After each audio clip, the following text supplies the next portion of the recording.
With Apple TV tvOS 17.2 in the betas, iTunes Movies and iTunes TV Show apps are going to be going away to make way for the singular Apple TV Plus Apple TV app being all that's left to consume Apple content on the Apple TV device.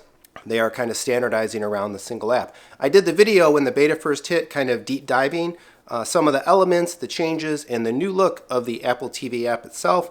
Check that video out, but what I wanted to do here was take more of a comparison look between the current iTunes Movies and iTunes TV apps and the newly designed Apple TV app, and talk about some of the things that we're losing, some of the nice things from the iTunes apps that will hopefully find their way over into the Apple TV app design. Again, basically spur some conversation and hopefully provide some beta feedback input to Apple to give us a really good, really great Apple TV app experience when that is the only thing that we have left to use on their devices.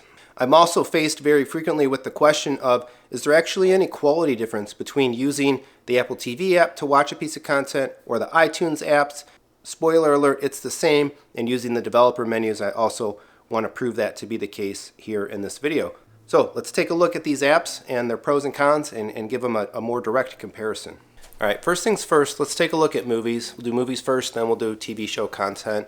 One of the major differences, of course, is the older apps here, the iTunes apps, give us that top menu bar style navigation, whereas the new Apple TV app is based on the pop-in, more vertical left scroll type of interface. Of course, the iTunes Movies app is completely based on purchased content. That's, I think, one of the benefits of it. Whereas the Apple TV app experience itself wants to be so much about subscriptions and services kind of stuff. Here we're talking about purchases, things that you own, your digital collection, your digital library. And I think that concept is just so important. There's a lot of folks out there, I think myself included, that we don't want to buy physical media anymore, but we still want to feel like we own things. We want to have a collection. We're cinema enthusiast, television show enthusiast, and we want our digital collections to be a manifestation of former walls of discs and that sort of thing, where we can put things into categories and put series together and feel that we're interacting with the things that we own. One of my biggest gripes about the new app is the lack of movie details, so I did want to focus on this. If I go into a piece of content in the iTunes Movies app, we get this screen, right? This is a screen, a details information screen, equivalent to even what you would see in something like Plex or Zappiti and whatnot, right? Where I've got my movie title information, I've got core details, I can see the rating, I can see Common Sense Media, Rotten Tomatoes, I see the runtime, the release year, the technicalities, it's 4K, it's Dolby Vision, it's in Atmos, as well as a synopsis, which you can even kind of drill into and get the fuller, more detailed, full set of information if you want it. I like this so much, and they got to make sure that they preserve this in the Apple TV app to come. I love the Also Watched. I can't mention how many times we navigate around, right, looking at movies, and we find something else in the Also Watch list that we either want to buy for later or wish list for later, something like that. I like knowing that my content has the extras, right? And what are they? I think Apple does an extremely excellent job providing like massive amounts of movie extras on their content. And so having that front and center in the details is important. Ratings, reviews, all of this stuff, right? I just find this type of information so useful. I've got younger kids. We use Common Sense Media. We use it as a point of referral for information about a piece of content that we may look to watch or not watch. And so I love Common Sense Media metadata in my content. Cast and crew, same thing. And the idea here that the movie details page on every movie is uniform because it's part of the Apple TV UIs.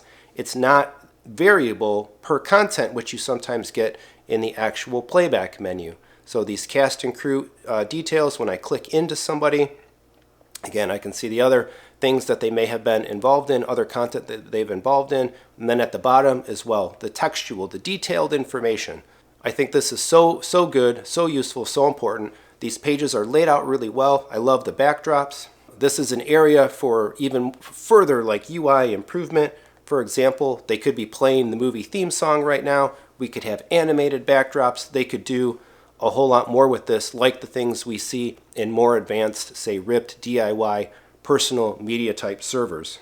When I talk about the menus that happen when you trigger playback, this is what I'm talking about. It's like a disk style type menu, and these things, this interface does vary per piece of content. You don't always get the same categories with the same names and so on, but these movie details pages are consistent between them.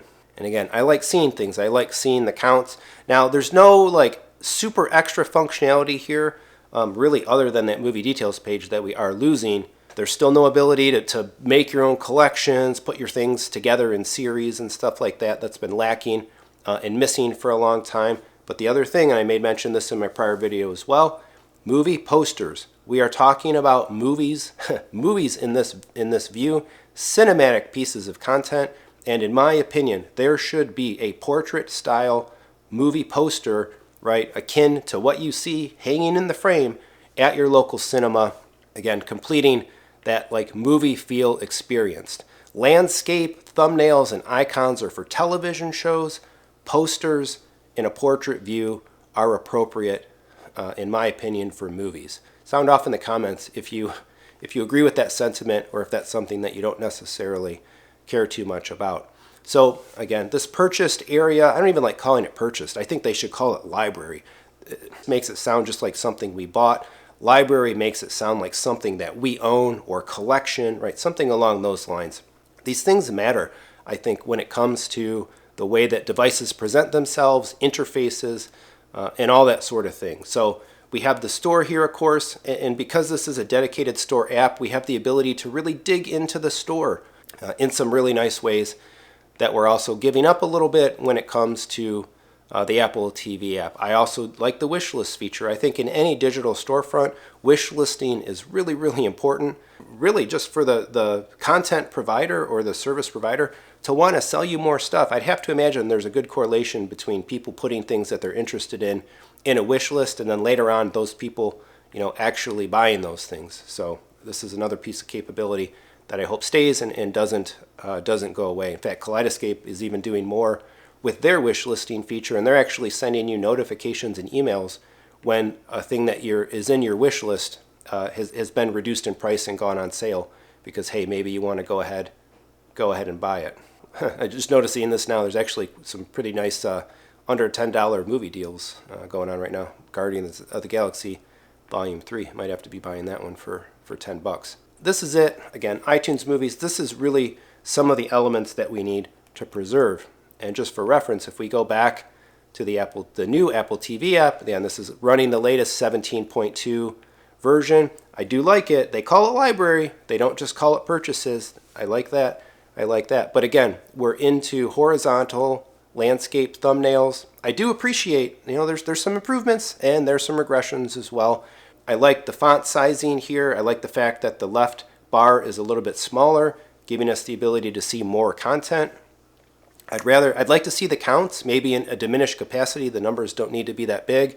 I guess like to see a 4K HDR category and whatnot, although nowadays most everything that we're buying new is in 4K HDR anyway. But the big failing here, of course, is if I launch a piece of content, I go to this menu and I cannot get to the movie details. If I long press and hold, there's no pop-up, there's no extra options, no extra UI power. It just does nothing. But let me show you this. This was brought to my attention in one of the comments on the prior video. If in fact you go to the up next list, here's Across the Spider-Verse, I long press and hold, there we go. We've got a pop-up, a contextual pop-up menu. Of course, in the up next list, we need a couple more options, like the ability to remove this or mark something as watched. But here you go. This is what we need in the library, Apple. Go to movie with a little information icon. If I do that, where do we go? We go to a movie details page. So why is this not in the library? Now notice it's not the same movie details page that is actually in the old iTunes Movies app. In some way, this one is a little more superior, right? We've got video-based motion background, awesome. The ability to resume, right, or take something out of the list. We still have the ability to see the synopsis, although here's a regression. There's more there in the synopsis than what I can see on the screen, but I can't actually navigate over to it and select it like I can in the iTunes Movies app to see more. I see the year, I see the runtime, I see those important ratings and assessment type things. I see all the nice tags for the technicalities of the movie. I can quickly access the trailers. That's awesome. I love it. That's, I think, a bonus or an improvement. App to app, I do get related movies, although not movie posters. They're in the landscape view. I get to know what extras are there, and then, of course, some how to watch information nicely telling me that I do have this movie purchased. There's that great cast and crew list, again, consistently. I like the idea that I can see here that the movie is packaged into potentially some other bundles. And here we go. Down at the bottom, at least, I can get to the deeper synopsis. I feel like I should be able to do that up top, and I can dig into more of the Common Sense Media, the Rotten Tomatoes, although not so much the individual postings and takes in that like the other one. And then again, all of the more detailed technical information is preserved at the bottom. So I think this is probably the biggest single oversight in the new Apple TV app. Come on, we need to be able to go either just let us go through this page in the library, or at least give us the ability to long press and hold on a piece of content in our library and like see movie info and go to this page. That alone would go a long way, I think, to making this app more palatable and better in every regard. And again, I think there's even more opportunity to build out this page and the information that it has and the quality of the details. I don't have it on because I don't want to get any notices or takedowns or whatever, but awesomely, there is audio that plays with this as well that matches up the little snippets and segments from the piece of content that are being played in the video there. So let's take a look at television shows next. We're going to go to the iTunes TV show app. And again, right off the bat, same navigation for iTunes TV show app as with iTunes movies. We've got pretty much the same categories along the top: purchased, top shows, favorites, etc. I don't know if I actually have any TV shows wish listed. I don't see that there. And I'm not sure exactly how favorites. So there's a couple things that actually I'm not even sure how they're showing up specifically here, but I don't think that's what's most important. What's most important still here is the library. And I want to go to a TV show specifically where I know that I own multiple seasons. This Is Us. I know I've watched them all. I've got all the check boxes and stuff. My wife and I watched this whole show. I think we pretty much bought it season by season on iTunes. So I get my individual episodes with their original broadcast dates and synopsis and so on. But most importantly, I have very easily the ability to jump in between these seasons. I can see which ones I purchased. I love the season thumbnails. I like this kind of interface. It's better than having 100 or 200 episodes of a television show in just one incredibly long strip, especially in a show like this where there's like special feature episodes in between the actual show episodes themselves. So there's some navigation here that I think is valuable. And again, these detail pages that I would like to always see more of in the app and in the navigation. If we go, let's see, we'll go to a show where it has a unified season, Thundercats, some classic 1980s cartoons here. Now here we go, 130 episodes. Well, I chose to buy this one not by season, but by complete series, so I can't fault Apple in this case to laying out all of those episodes in one big long list. So I think we definitely need some interfaces where we don't have to scroll to the right so much. Maybe it's better to show 5 episodes wide or something and let us scroll up and down. But I can still jump back and forth between the seasons. Again, these are all of the different season options that are offered on iTunes, on the Apple TV, not just the ones that you own. Whereas if we go over back to the Apple TV app, the new design, we're going to go back down to library, and then we will go just to TV shows here. Of course, now I'm okay with thumbnails, landscape thumbnails for television shows. I think it makes sense, not so much for movies. And again, if we go in here, everything is based on this long scrolling left to right style navigation. Interestingly, I think in this case I actually must have bought season 1 earlier on, and then when they made the entire series available, I must have bought that instead of continuing to buy the individual seasons.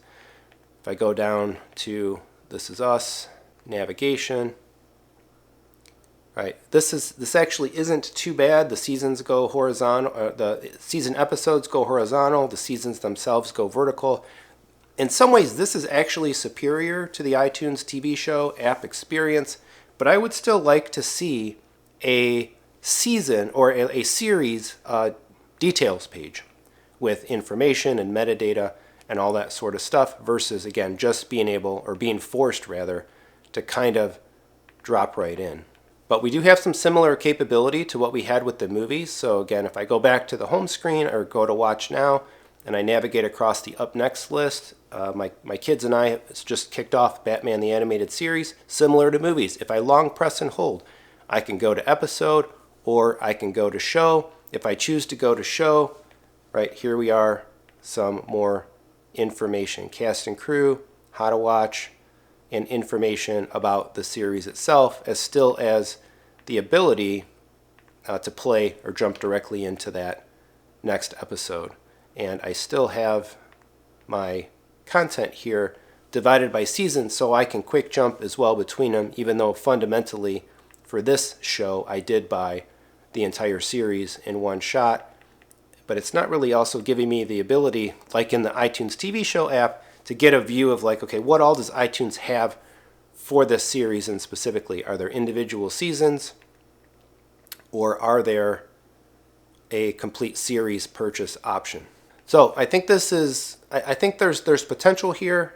In general, I'm very happy with a variety of the navigational and presentation elements of the app. There's no doubt that this is based much more on presenting services than it is, again, on the library and the purchase content. Apple can do a lot more.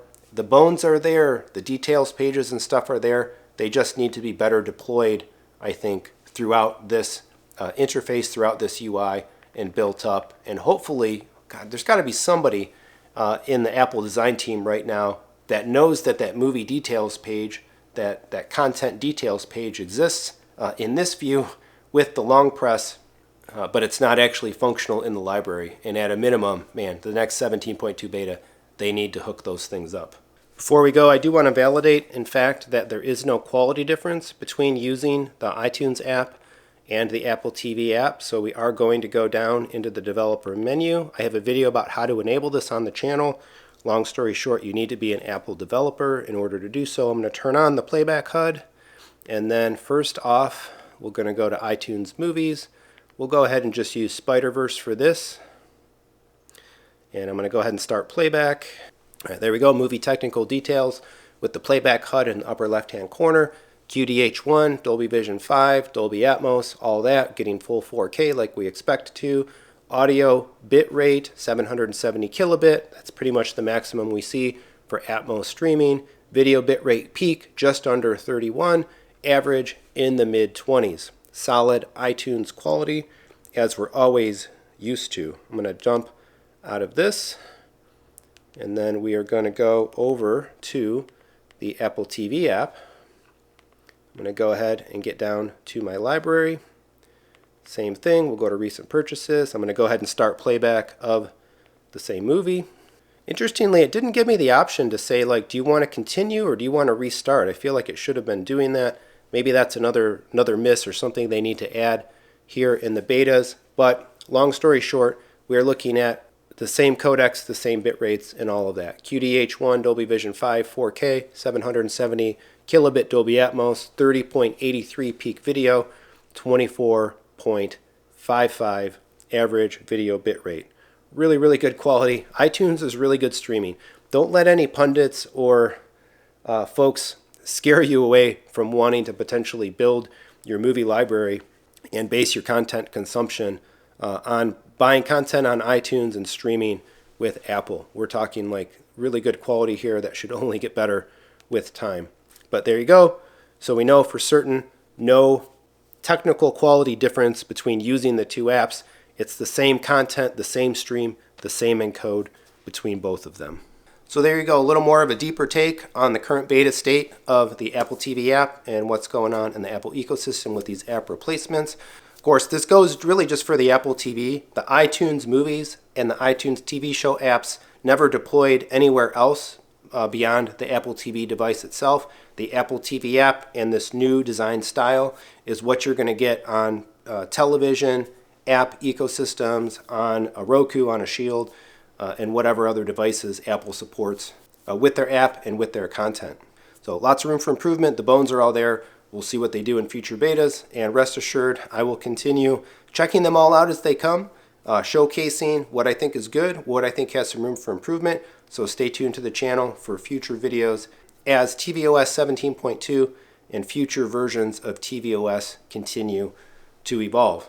And hey, any engineers at Apple, if you want to have a conversation about some feature recommendations and some UI design, reach out. I'd love to talk. I'd love to talk with some folks on that team in charge of these decisions. Thanks so much for watching. Sound off in the comments. Let me know what you think. Make your feature suggestions. Hey, hopefully somebody from the big fruit is watching. Otherwise, please do all that regular YouTube stuff. Like, subscribe, share the video, hit the bell for notifications. And of course, if you're shopping for some high-end, awesome, premium, home theater, hi-fi gear, shop with my friends, my affiliates, Amazon, Audio Advice, Ascend AV, SVS. There's a whole bunch of them down in the description below. Massive support for the channel so that I can keep doing more stuff, buying more things, and being able to talk about it here in my home theater journey.